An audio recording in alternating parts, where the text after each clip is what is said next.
नहीं पता। अरेस्ट का मतलब क्या होता है? अरेस्ट मतलब ग्रिप में आ जाना, उस चीज का फंक्शन कंप्लीटली स्टॉप हो जाना। हार्ट अटैक क्या है? मतलब दुश्मन जो है हार्ट पे कुछ अटैक किया है, कुछ हमला किया है। बट हार्ट अटैक में व्हाट हैपेंस कि अ पार्ट ऑफ हार्ट, पूरा हार्ट है, उसमें 4 चैम्बर है, बहुत से समय देखो फटाफट जल्दी बता रहे थे, काम करने जाओ हम लोग।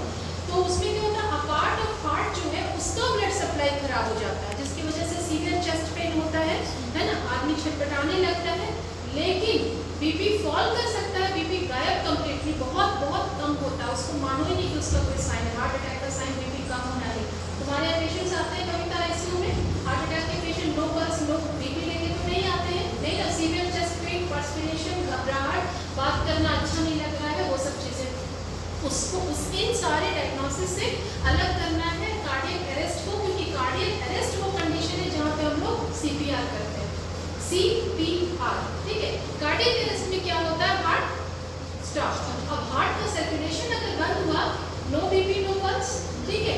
इसके अलावा भी चीजें, हार्ट का सप्लाई अगर बहुत देर तक बंद हुआ, परमानेंट डैमेज कहाँ कहाँ, जो तुम्हारे इंटरनल ऑर्गन्स है, सबसे इंपॉर्टेंट जो इंटरनल ऑर्गन है, जो मेजर ऑर्गन है, उसमें सबसे पहले ब्रेन, हार्ट इन इटसेल्फ, वो खुद भी मर रहा है तो बाकी सर्कुलेशन कम, दो ब्रेन खत्म, ठीक है। पेशेंट कहाँ, कोमा में, बहुत बार रिकवर करेगा, बहुत बार रिकवर नहीं करेगा। तो कार्डियक अरेस्ट जो होता है वो sure shot way to God है, वो भगवान के पास पहुंचने का सबसे स्ट्रेट अवे रास्ता है। लेकिन CPR prevents 50% of heart attack patients from permanent damage, ठीक है, या उनको रिवाइव करके वापस ले आते हैं सड़क पे, ठीक। सीपीआर का मतलब होता है कार्डियो पल्मोनरी रिससिटेशन। रिससिटेशन का मतलब किसी भी चीज को वापस जिंदा कर, ससिटेट, री का हमेशा वर्क होता है रीराइट, फिर से लिखो, रीडू, फिर से करो, रिससिटेशन, उसको वापस जिंदगी को शुरू करना, that is resuscitation. Cardio heart, pulmonary lung, resuscitation दोबारा से उसको जिंदा करना। इसका मेजर 3 चीज होता है, ए बी सी, ठीक है। एयरवे, बी से ब्रीदिंग, सी से सर्कुलेशन। एयरवे मतलब नाक, बाकी जो जितना भी रास्ता है जो लंग्स तक जाता है। देखो बहुत ग्रॉसली हम समझा रहे थे कि गार्ची आप लोग सब कुछ समझिए, सुरेंद्र तुम भी समझोगे, है ना।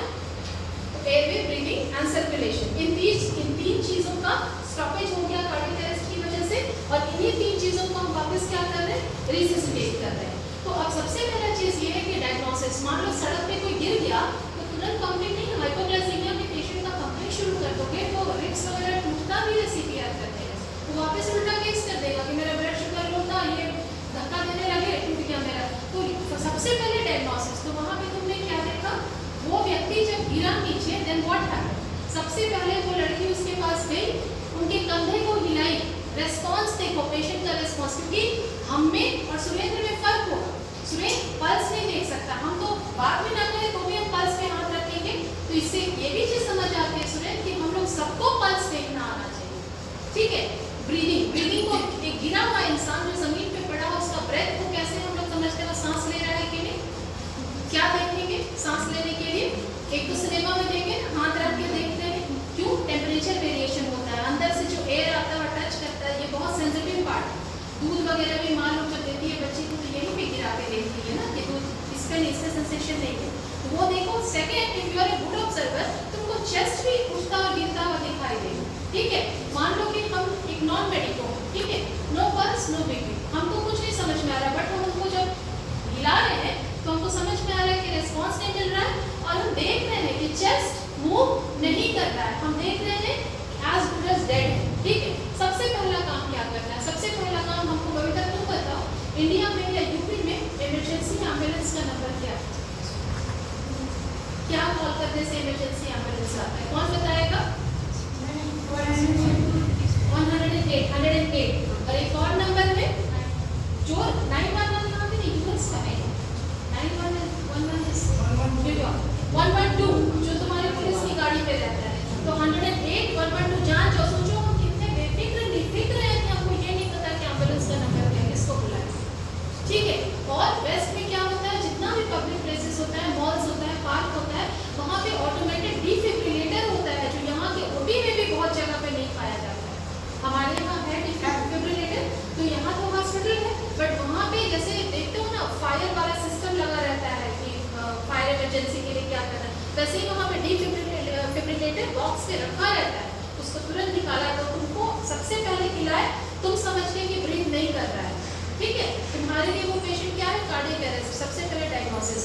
किसी को बोलो, यहाँ पे फिर देखो डिवीजन ऑफ लेबर होता है जो हम तुम लोगों को सिखाते हैं। ग्रुप लीडर को वो किसी को you have to observe for 10 to 15 seconds, 10 से 15 सेकंड के बाद ब्रेन डैमेज होना शुरू हो जाएगा। तो समय आ गया कि हम लोग सीपीआर शुरू करें। सीपीआर पर्सन तो किसी भी तरह से गिरा रह सकता है। सबसे पहले क्या है, एबीसी, एयरवे देखने के लिए टिल्ट द पर्सनस हेड। क्यों? जितना झुकेंगे ट्रेकिया उतना कोलैप्स करते जाता है। तो जब हम एयर जोड़ी उसको देंगे, हम क्या चाहेंगे कि ये एक स्ट्रेट ट्यूब रहे। क्या चाहोगे, राइस ट्यूब जैसा ट्रेकिया रहे कि अच्छा बड़ा पाइप रहे? पाइप, स्ट्रेट पाइप रहे तभी तो जाएगा। सबसे पहले एयरवे को हम लोग करेंगे क्या, गर्दन को टिल्ट करेंगे नीचे की तरफ, ठीक है, टिल्ट कर दिए। उसके बाद breathing and circulation. Breathing and circulation का इसका अपना नियम है। 1 मिनट में कितना सेकंड होता है पूरा? 60 सेकंड। यहाँ पे जो कंप्रेशन होता है चेस्ट का, उसका रेट है 120, यानी कि पूरा बगल में चाहे तुम बताओ 1 सेकंड में कितना कंप्रेशन। अगर 1 मिनट में 60 सेकंड है और हमको 1 मिनट में 120 कंप्रेशन देना है, तो 1 सेकंड में कितना कंप्रेशन है? 2 कंप्रेशन, राइट। तो तुम्हारा क्या हुआ, 1 मिनट में 120 कंप्रेशन देना है। ये तो मेरे दिमाग में है कि हम 120 कहाँ पे देना है, कहीं पे भी नहीं दे सकते। एडल्ट और बच्चा का अलग अलग होता है। अगर एडल्ट है तो go to the centre of chest, centre of chest, जहाँ पे तुम्हारा ब्रेस्ट बोन एंड करता है, that is your centre of chest, क्योंकि तुम वहाँ पे हार्ट नहीं ढूंढ सकते। और हार्ट कितना नीचे है, ऑलमोस्ट 1.5 इंच नीचे। अगर वो 1.5 इंच नीचे है तो तुम यूं करोगे अगर, तो कुछ नहीं होने वाला। प्लेस योर हैंड, जैसे हील ऑफ द हैंड इसको बोलते हैं, जैसे पैर का हील होता है, ये हील ऑफ द हैंड है। और जो राइट हैंडेड पर्सन होता है उसको पंपिंग के लिए राइट हैंड ऊपर रखना चाहिए, जो लेफ्ट हैंडेड है उसको लेफ्ट हैंड रखना चाहिए, और एक हाथ सपोर्ट के लिए होता है, डायरेक्ट पंपिंग नहीं होता, ठीक है। तो कितना नीचे हमको जाना है, ऑलमोस्ट 2 इंच, क्योंकि 1.5 इंच में तो हम हार्ट के सरफेस को पहुंचेंगे। 2 इंच जब हम जाएंगे तो मैनुअल कंप्रेशन हार्ट में शुरू हो जाएगा, है ना। Place it on the centre, अपना वेट तुमको उतना नहीं डालना है, इस जो कंप्रेशन है, ये मसाज है, इसको डालना है, ठीक है। एंड टू रेस्क्यू ब्रेथ, जब 120 कंप्रेशन रहता है तो उसको 2 पार्ट में डिवाइड करेंगे तो कितना होगा मधु? 120 कंप्रेशन को आधा डिवाइड करेंगे 60। After every 60 compressions you have to give 1 rescue breath, जिसके लिए तुमने नोज को पीछे, थ्रोट को पीछे किया था।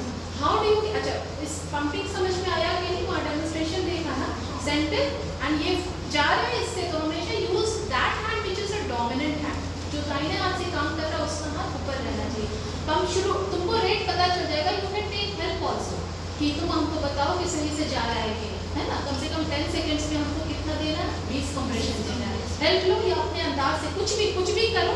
सबसे इम्पोर्टेंट होता है तुम्हारा डेप्थ में जाना, 2 इंच कंप्रेशन होना ही चाहिए और रिबाउंड करना चाहिए। जो तुमने कंप्रेस किया ना, तो चेस्ट को फिर ऊपर आना चाहिए, फिर कंप्रेशन, फिर उसको ऐसा नहीं करते, ये सब टेक्निकल प्रोसेस है कि वो गया और गड्ढे में फिर दूसरा कंप्रेशन नहीं, go let it rebound, go let it rebound, go let it rebound. उसको डायरेक्ट कंप्रेस करके वहीं पे ऐसे ऐसे मसाला नहीं पीसने वाला काम करता है, ठीक है। Now about rescue breath, after every 30 seconds तुमको रेस्क्यू ब्रेथ लेना है। रेस्क्यू ब्रेथ मतलब क्या होता है, बचाने के लिए सांस लेना। How do you do it? Position तुम कर चुके हो, फिर यहाँ अगर कुछ नहीं तो मदद लो किसी की पोजीशन करने के लिए। उसके बाद नोज को पिंच कर देते हैं, इसको पिंच करोगे तब यहाँ से प्रेशर बढ़ेगा। अगर ये खुला है और ये भी खुला है तो प्रेशर नहीं बनेगा।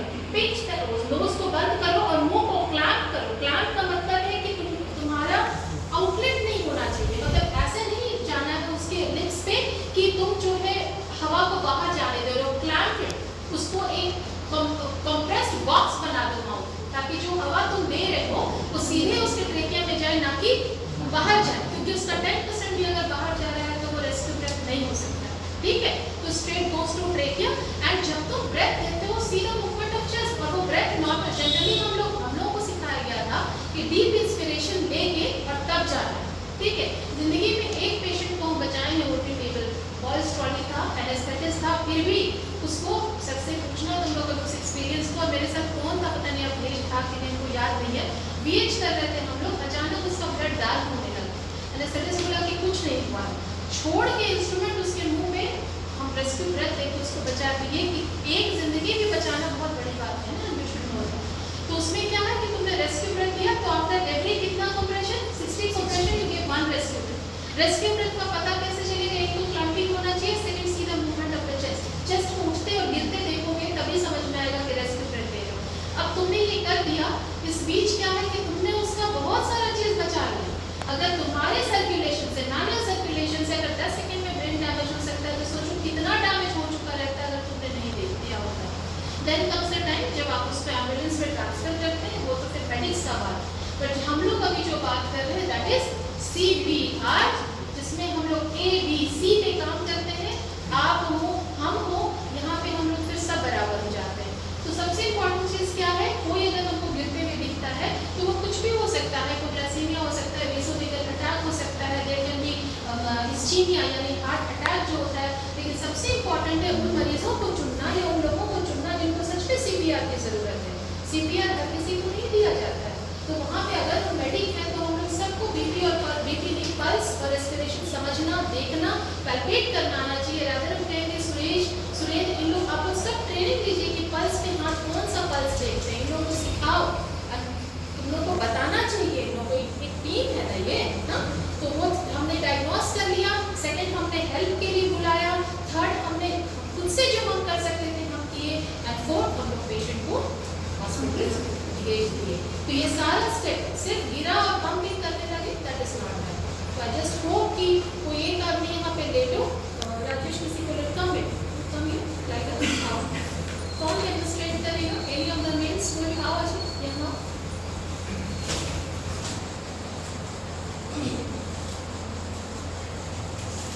क्या क्या करना है बेटा? सबसे पहले तुमको देखना क्या है? ब्रीदिंग। तुम मान लो कि ले मैंने तुम नहीं जानते हो, तुम पल्स नहीं जानते, ब्रीदिंग। उसके बाद तुम समझ के क्या, फिर तुमने किसी को हेल्प के लिए बोला है ना, अर्पिता को तुमने कहा